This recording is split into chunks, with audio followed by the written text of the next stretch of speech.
Hello, it's Monica from Crafting with Cooling Glade, and I hope you have absolutely fabulous day. In today's video, I'm going to show you how to create this super cool card, and I called it Tiered Cake Fancy Fold. If you haven't tried this style yet, I really hope you'll feel inspired and craft along with me. For today's project, I'm going to use the free design papers from Relatively Thoughtful. It is a challenge, and when you download those free design papers, you create any beautiful papercraft project and put it on the Facebook group, you can win the full digital collection. And I left all the information in the description down below. So today, this is my entry for the challenge. I'm going to use 7 by 10 inches white card, which is 300 GSM, to create my card base. I'm going to use my trimmer from Creative Craft Products. I'm going to place my card at 3 inches, and my first cut line is going to be from 4 to 8 inches. So again, I'm going to place my card at 3 inches and create the cut line from 4 to 8 inches. Now I'm going to place my card at 5 and 1/4 of an inch, and I'm going to create the cut line from 3 to 8 inches. However, my blade is already at 8 inches, so I'm going to go all the way to 3 inches. When the cut lines are ready, now it will be time to use a scoring board to create very nice folds. So I'm going to use my scoring board. The card measures 7 by 10 inches. And first I'm going to go until the first cut line. So I'm going to score it at 3 inches, 6 and 8 inches up to the first cut line. Now I'm going to be very gentle at the top. I'm going to press very gently, and then a little bit more pressure between the first and the second score line. So I'm going to score it at 7 and 8 inches, but don't forget about the 4 inches as well. So this 4, 7 and 8 inches. So when those score lines are ready, then I'm going to use my trick. So I'm going to place my bone folder at 5 inches, go all the way down, and I'm going to create the score line up to the second cut line. And all the scoring and cutting is ready. Our cut base is perfect. So now it is time to fold and burnish those lines. It took me some time to figure out the measurement for this fancy fold, but I'm very happy with the result. And it really looks like a tiered cake. So I thought it would be perfect for lots of different occasions, because who doesn't like a good cake? Right? So this fancy fold would be perfect for wedding, anniversaries, and birthdays as well. So now it will be time to decorate the card. I decided to use the beautiful blue design paper from Relatively Thoughtful, and it will measure 4 3/4 of an inch by 6 3/4 of an inch. And I'm going to use my trimmer from Creative Craft Products, and I'm going to create 2 cut lines. So I'm going to place it here at 2 3/4 of an inch, and I'm going to cut up to the 3 inches. So then I'm going to place my panel on the other side. So I'm going to rotate it 90 degrees. And as you can see, I'm going to place it at 3 inches. I'm just checking if it's correct.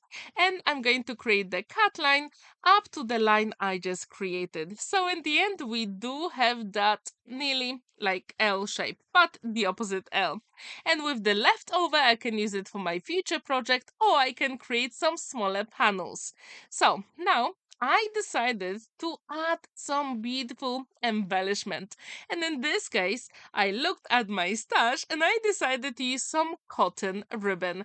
And I thought those two together will work beautifully with that blue design paper. I really wanted to have that vintage look on the card. So I'm going to cut it to the size, and first I'm going to add a few drops of liquid glue, and then on the back I'm going to put a little bit of double-sided tape, because for me That is the way to go when it comes to ribbon. If you have a better trick, please let me know in the comments down below. Have you ever used any design papers from Relatively Thoughtful? If you haven't, maybe the ones I'm using today are for you. And as I told you, there are three, which I think is really cool. So don't forget to check all the information and links in the description down below. To make my job easier with peeling off the backing, I'm using my pokey tool. So now when the first vintage ribbon is ready, I decided to place the white one on top, and I really like how they work together. So now I'm going to repeat the process. I'm going to add few drops of liquid glue and then double-sided tape on the back, just to make sure everything is secure and set. And when this is ready, then you can decide how do you want to decorate the card. But at this point, I thought, let's create the panels first, and then in the free design papers, there are lots of elements to fussy cut. And that's what I did off camera as well. I fussy cut some of them, and to be honest, even more than you see in the video, so I can use the leftovers for my future project. So now it is time to put that element here. And again, I'm going to use my liquid glue because I will have time to maneuver all those elements, which I think is really cool. If you want, you can also add some double-sided foam adhesive and that'll be perfectly fine.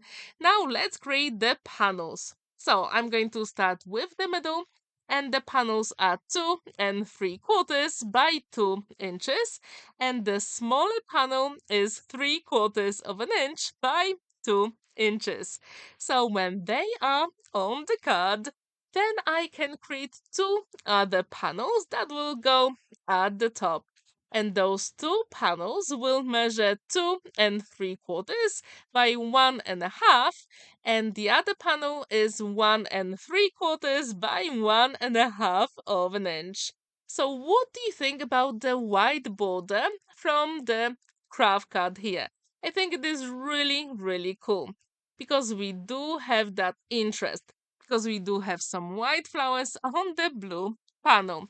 Now, as you can see, in this small collection, you have some elements to fussy cut, and I cut the beautiful dress. I just couldn't resist. It is simply gorgeous.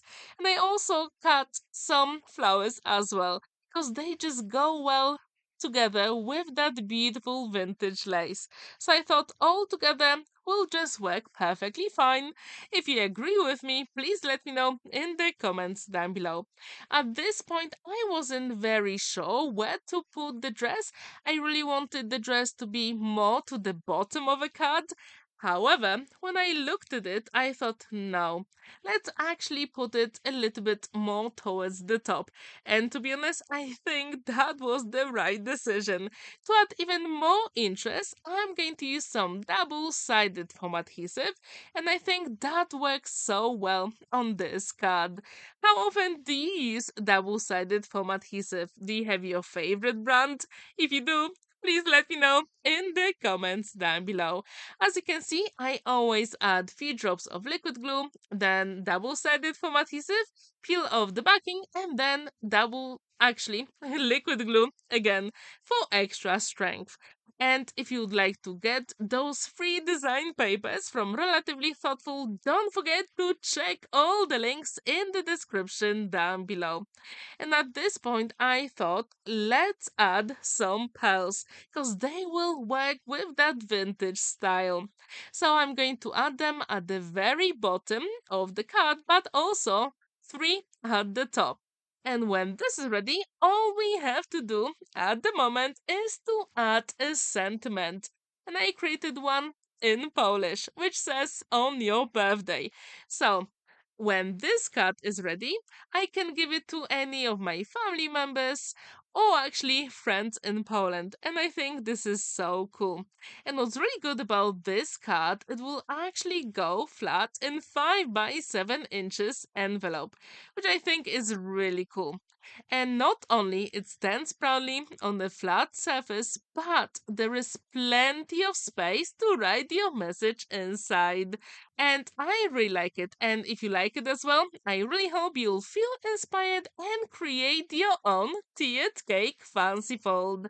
Thank you so much for watching and spending that time with me. Don't forget to like this video, give it a thumbs up, and subscribe to my channel if you haven't already, because a new collection is coming very, very soon. Have a wonderful day and happy crafting!